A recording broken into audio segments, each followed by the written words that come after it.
So good. Okay, feeling a little bit pumped.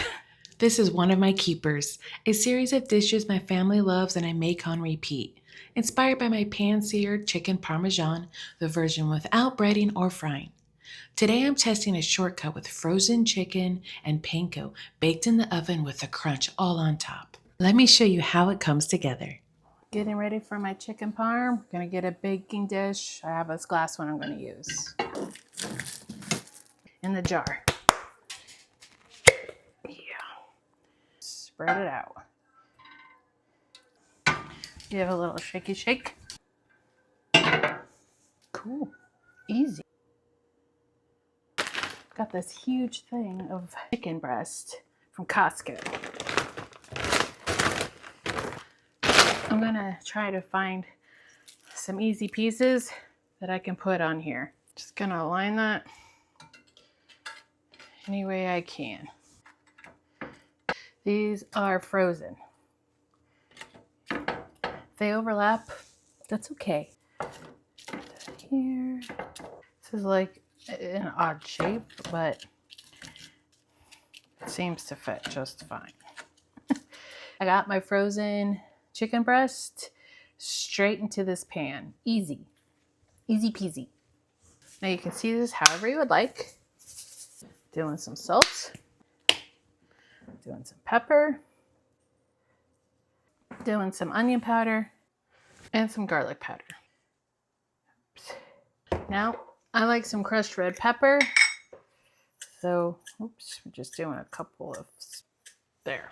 Next, I'm just going to finish topping off the frozen chicken.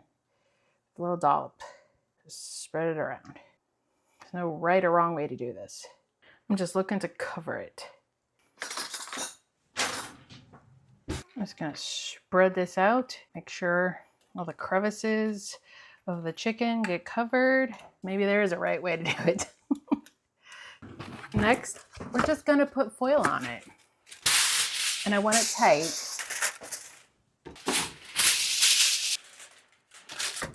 You have a couple of options. Do the prep work, maybe in the morning, and put it back in your refrigerator, or you can immediately put it in the oven. We're going to start the oven at 325 because we want to go low and slow. We don't need to rush this. We will be turning up the temperature later and getting a higher heat when we add cheese and the breadcrumbs.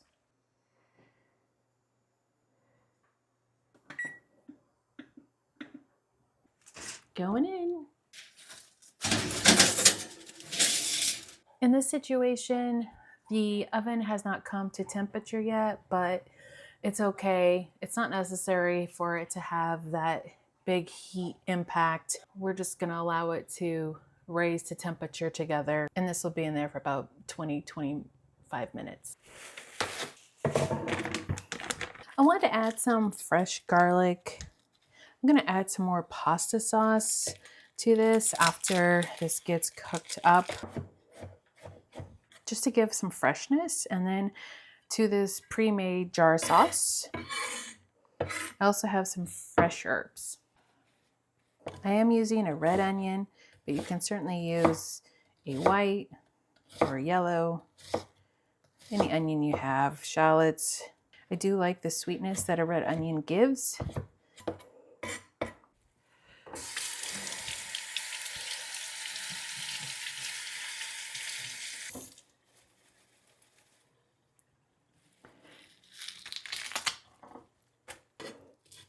I'm gonna go heavy on the parsley. I'm also gonna get some basil.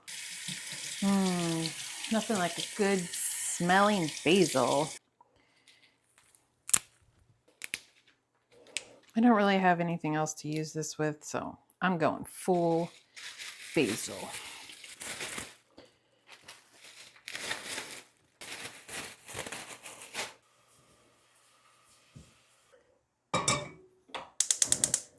I'm gonna get my onions and garlic softened, give them a head start while that chicken is cooking.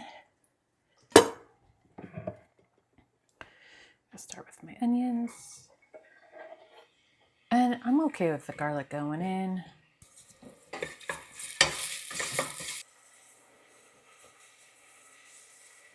I like to add some balsamic vinegar to my sauces. It just livens up the flavoring. So I'm just going to put that right in here. Need to get some more now.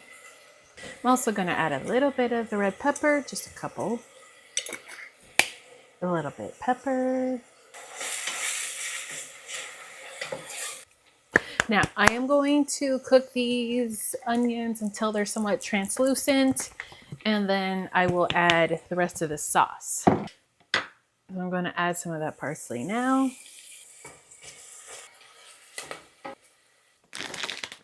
Get my cheese out here. We're going to do provolone and this grated mozzarella cheese from Costco.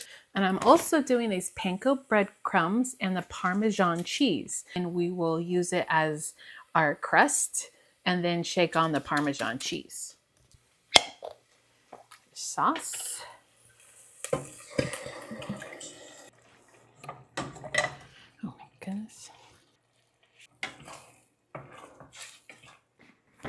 Noodles is a personal choice. Our family likes spaghetti, so that's what I'm doing.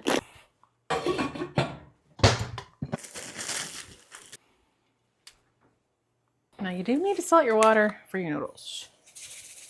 My timer is about ready to go off. I am going to grab my chicken. My chicken is definitely defrosted, but it still needs to cook. Some of that water to evaporate. So I want to take off the foil. I put it back in to the oven. Don't need to put the cheese on. This still needs probably 20 minutes or so, 15, 20 minutes to go back in the oven. But I'm going to turn up the temp. Now we want to put this up to 375. We need to get this steam going.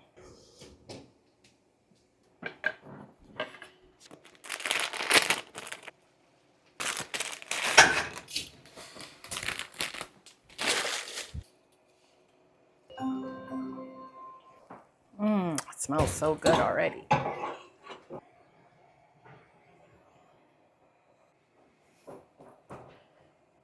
probably overestimated how much water I would get from the chicken once it defrosted.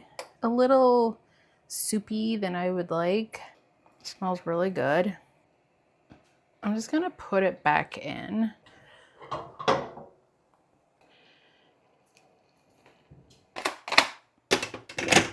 When I cook my spaghetti, I don't follow the package instructions. I typically cook it for about 6 to 7 minutes because I really like it al dente.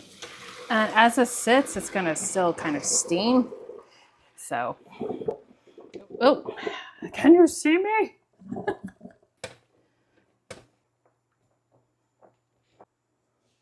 No, I don't put oil on it. I used to, but then that doesn't work very well with the pasta sauce. But this is what I'm gonna do for now.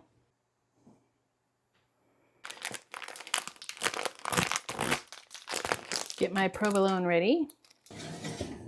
Okay, I'm gonna take some of the sauce and put it in the pot here. So if you run into this issue, just know it's okay to do this.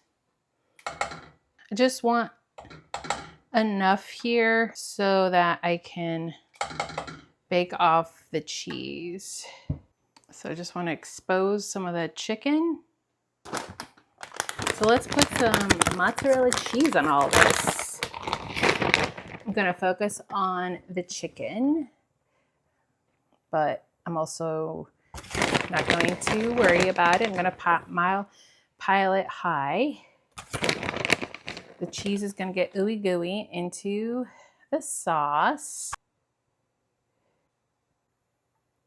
Next, I'm going to add my provolone slices. Now, I like to split these in half,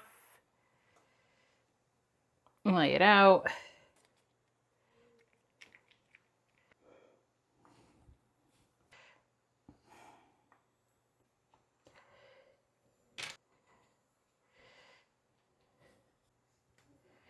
Okay, and my Parmesan, which I'm going to do after I put the breadcrumbs on.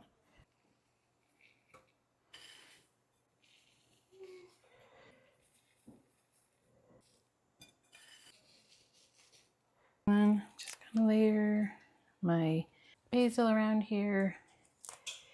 And then I'm gonna sprinkle this on. Oops. Oh yeah.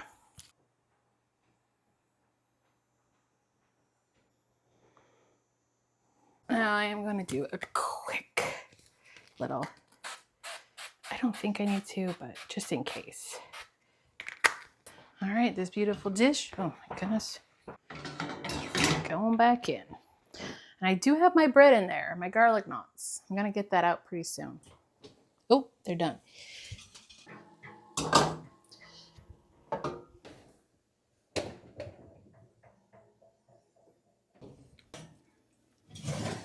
Ooh, so good.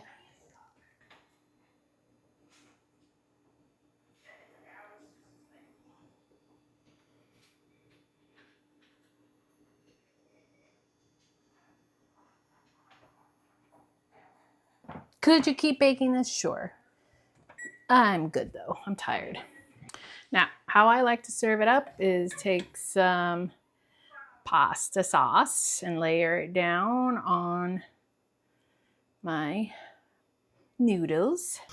And then you can take the chicken and serve it on top or on the side. I'm gonna put it on the side.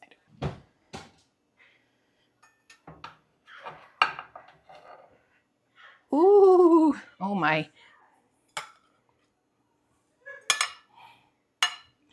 Oh boy. Well, that's a cheesy goodness. I don't even know how to get that. Oops. Now, that sauce down there would be just as delicious. So good. And a little bit more fresh basil there. I know I've said it a couple times. I'm super tired. Sometimes when I'm tired, it is hard to absorb all this. But this looks amazing. I'm super happy with the results. Mmm.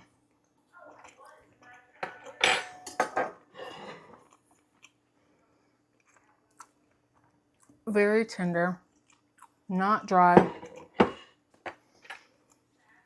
Very good.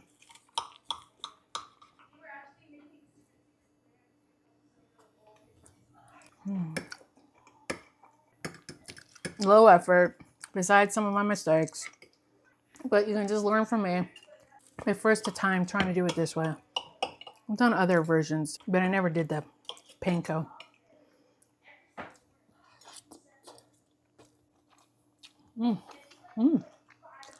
Sorry. I love the texture of the panko.